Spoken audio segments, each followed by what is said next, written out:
اعوذ باللہ من الشیطان الرجیم، بسم اللہ الرحمن الرحیم۔ الحمدللہ رب العالمین والصلاۃ والسلام علی النبی وآلہ، اللہم صلی علی محمد وآل محمد وعجل فرجہم۔ آج بھی ہماری گفتگو شادی کے سلسلے میں ہے، اور شادی ایک قرآنی پیغام بھی ہے اور اسلام کا ایک حکم بھی ہے، اور ختم مرتبہ صلی اللہ علیہ وآلہ وسلم کی ایک سنت حسنہ بھی ہے۔ خود حضور اکرم صلی اللہ علیہ وآلہ وسلم کی مشہور حدیث ہے کہ النکاح من سنتی، نکاح میری سنت ہے، اور پھر یہ جملہ بھی فرمایا فمن رغب عن سنتی فلیس منی، جو بھی اس سنت سے منہ موڑے اور اس سنت کا گویا انکار کرے وہ مجھ سے نہیں ہے۔ یا قرآن نے جیسا کہ بیان کیا ہے کہ وَأَنكِحُوا الْأَيَامَ مِنكُمْ وَالصَّالِحِينَ مِنْ عِبَادِكُمْ وَإِمَائِكُمْ إِن يَكُونُوا فُقَرَاءَ يُغْنِهِمُ اللَّهُ مِنْ فَضْلِهِ وَاللَّهُ وَاسِعٌ عَلِيمٌ، کہ جو تمہارے ہاں غیر شادی شدہ افراد ہیں جو شادی کے لائق ہیں ان کی شادیاں کراؤ۔ تو یہ ایک اسلام حکم دے رہا ہے۔ جب اسلام حکم دے رہا ہے تو پھر توجہ ہونا چاہیے کہ اسلام میں اولاً خود شادی کو ایک سماج کی تشکیل کا ذریعہ بھی بتایا گیا ہے، اور ایک آیہ کریمہ میں سورہ روم کی 21ویں آیت میں بھی یہ ہے کہ ہم نے تمہارے لیے جوڑے بنائے ہیں لِتَسْكُنُوا إِلَيْهَا، تاکہ تم سکون حاصل کرو، یعنی ایک سماج، ایک معاشرہ، ایک ماحول، ایک گھرانہ سکون والا بن سکے۔ گویا شادیاں سکون کے لیے ہیں، لیکن اس ضرورت کے لیے ہمیں یہ توجہ دینا ہے کہ آج ہمارے ہاں ایک مجبوری ہے کہ ہم نے غلط رسم و رواج کو زیادہ اپنایا ہے، اور مع الاسف یہ کہنا پڑتا ہے کہ ہم نے اپنی زندگی میں دوسروں کے کلچر کو زیادہ اپنایا ہے۔ آج ہمارے ہاں چاہے شادی کا معاملہ ہو یا غم کا معاملہ ہو، بہت سی ایسی رسم و رواج جو اسلامی نہیں ہیں، دوسروں کی ہیں، ان دوسروں کی رسم و رواج کو ہم نے اپنا لیا ہے اور اسے چھوڑنے پہ تیار نہیں، جبکہ جو ہمارا کلچر ہے، ہمارا طور طریقہ ہے، یعنی اسلامی طور طریقہ، وہ بہترین طریقہ ہے، وہ عقل اور فطرت کے مطابق طریقہ ہے،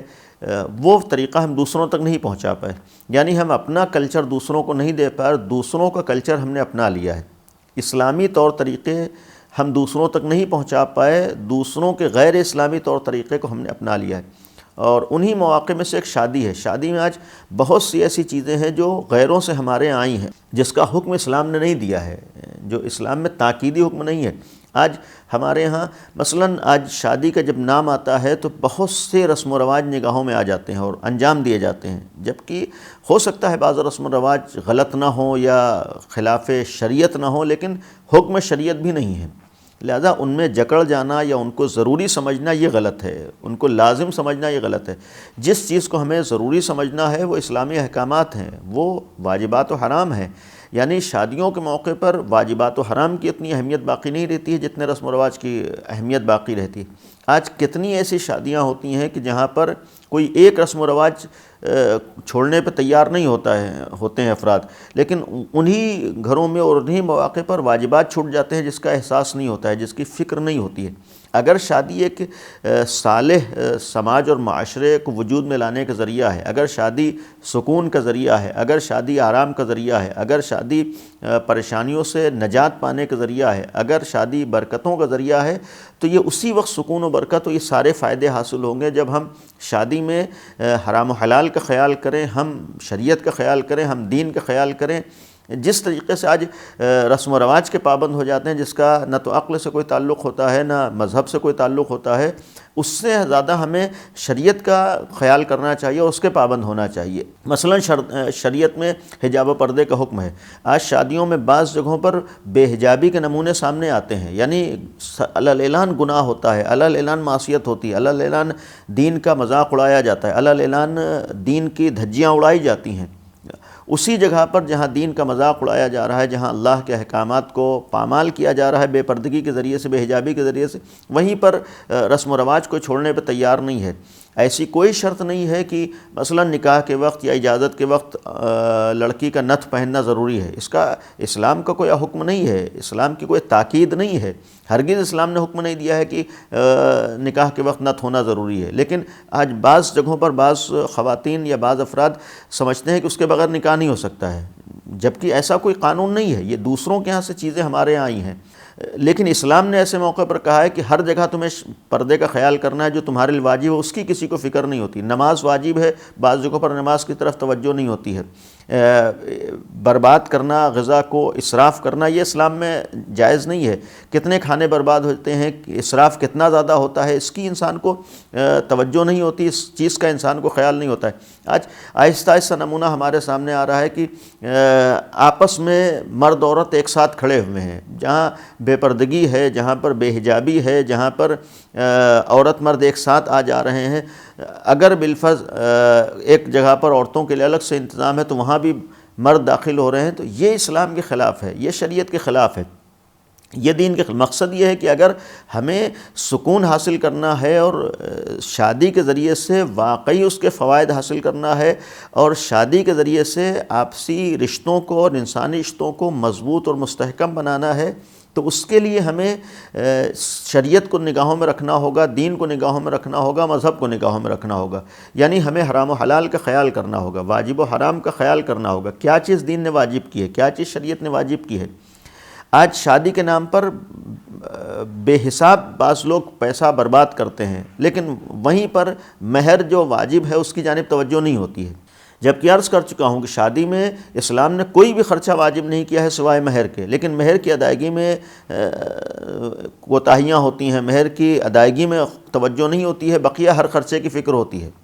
اگر بقیہ آپ خرچے کر رہے ہیں تو اس سے پہلے اس کی جانب بھی توجہ ہونا چاہیے، اس کی طرف بھی خیال ہونا چاہیے۔ تو مقصد یہ ہے کہ ہم کوشش کریں کہ اگر ہم اچھی زندگی چاہتے ہیں، کامیاب زندگی چاہتے ہیں، رشتوں کو مستحکم اور مضبوط رکھنا چاہتے ہیں، تو اس کے لیے ہم حرام و حلال سے اپنے کو بچائیں، حرام و حلال کا خیال کریں، ہم حرام سے اپنے کو محفوظ رکھیں، واجبات کو ترک نہ ہونے دیں، محرمات کے مرتکب نہ ہوں، وہ ماحول تیار کریں جس کی وجہ سے ہم اپنے خداوند اعلیٰ، اپنے خدا اور اپنے اہل بیت کی خوشنودی کو فراہم کر سکیں۔ آج ہماری تمنائیں ہوتی ہیں کہ ہماری خوشیوں میں اہل بیت شریک ہوں، اور ہونا بھی چاہیے۔ آج ہم دعا کرتے ہیں کہ ہماری خوشیوں میں امام زمانہ شریک ہوں، ہم تمنا کرتے ہیں جناب سیدہ کی خوشنودی ہمیں حاصل ہو جائے۔ ہم خود غور کریں کہ اگر تمنا ہے کہ امام زمانہ ہماری خوشیوں میں شریک ہوں، جناب سیدہ ہماری خوشیوں میں شریک ہوں، تو کن خوشیوں میں جناب سیدہ شریک ہوں گی، کن خوشیوں میں امام زمانہ شریک ہوں گے؟ اتنا مسلم ہے کہ جہاں پر گناہ ہوگا وہاں پر اہل بیت نہیں آئیں گے، اس لیے کہ اہل بیت گناہوں سے دور ہیں، اہل بیت معصیت سے دور ہیں، معصوم ہیں، اللہ نے انہیں معصوم بنایا۔ جب عصمت کا ایک معنی یہ ہے کہ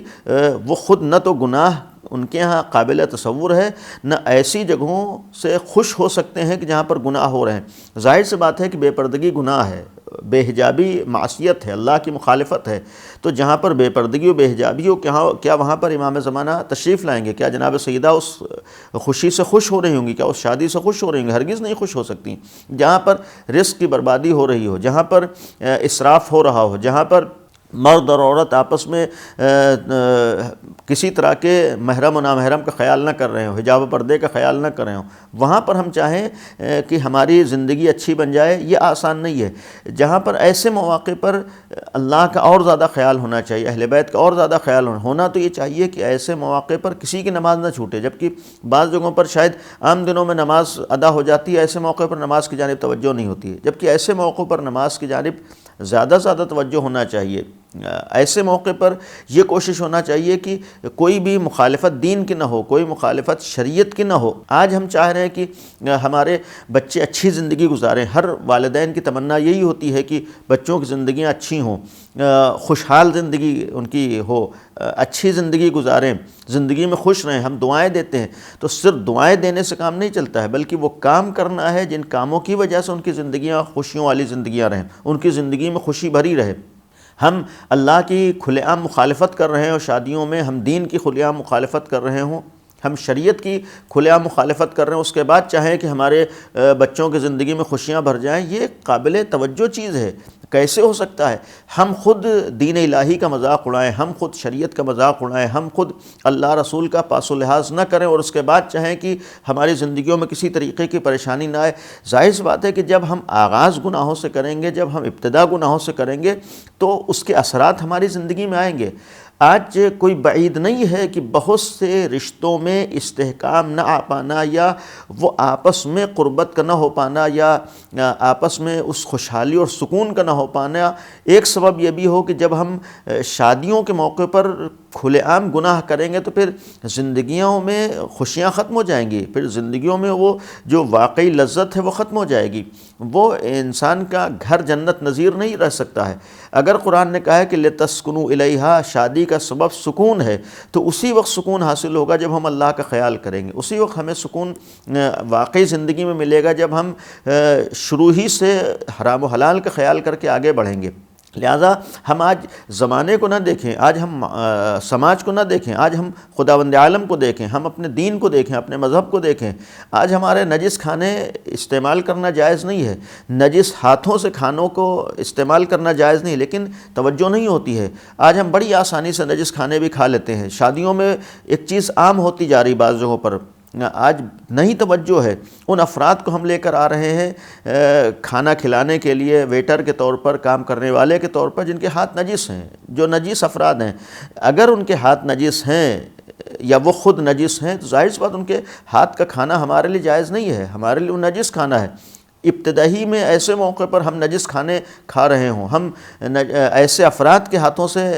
کھانے کھلوا رہے ہوں کہ جو خود نجس ہیں، تو ایسی صورت میں یہ تو دین کی مخالفت ہے، یہ شریعت کی مخالفت ہے۔ لہذا ہم کوشش کریں کہ ہم دین و مذہب کے پابند ہوں اور اپنی زندگی کو کامیابی کی طرف لے جانے کے لیے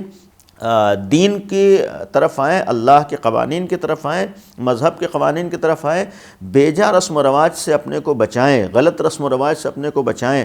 ہم یہ کوشش کریں کہ جو ہماری زندگیوں میں خوشیاں لا سکے اس راستے کو اپنائیں، اور وہ چیز جو ہماری زندگیوں میں خوشیاں لا سکتی ہے وہ خداوند عالم کی خوشنودی کا خیال کرنا ہے اور اپنے دین و مذہب کا خیال کرنا ہے۔ اور ساتھ ہی ساتھ یہ ہم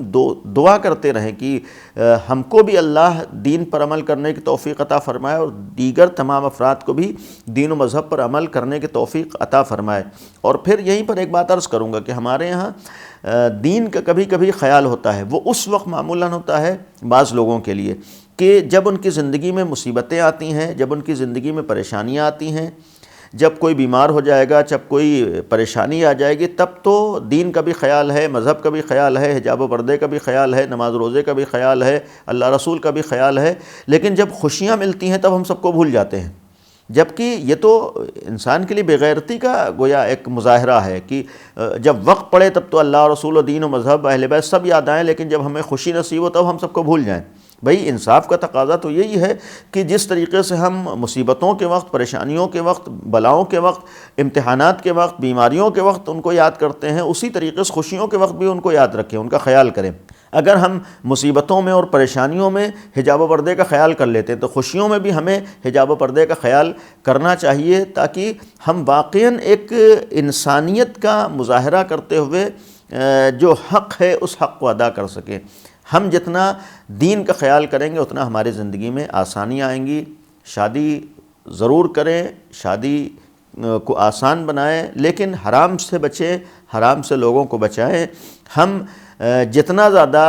مذہب کا خیال کریں گے، اللہ کا خیال کریں گے، اتنا ہی زیادہ ہماری زندگی میں آسانیاں آئیں گی۔ اگر آپ کو اپنی زندگی میں آسانیاں لانا ہے، پریشانیوں سے بچنا ہے، مصیبتوں سے بچنا ہے، بلاؤں سے بچنا ہے، مصائب سے بچنا ہے، مشکلات سے بچنا ہے، تو ہم مذہب کا خیال کریں، مذہب پر عمل کریں، اپنے کو مذہب کی مخالفت سے بچائیں۔ انشاءاللہ ہماری زندگی بہترین زندگی ہوگی، خوشحال زندگی ہوگی۔ دعا کریں کہ خداوند عالم ہم سب کو دین اور مذہب پر عمل کرنے کی توفیق عنایت فرمائے، شادیوں میں ہم سب کو ہر طرح کے محرمات سے محفوظ رکھے، جو حرام کام ہیں، جو شریعت میں جائز نہیں ہیں، اللہ ہر مومن کو تمام حرام کاموں سے محفوظ رہنے کی توفیق عنایت فرمائے۔ وآخر دعوانا ان الحمد للہ رب العالمین۔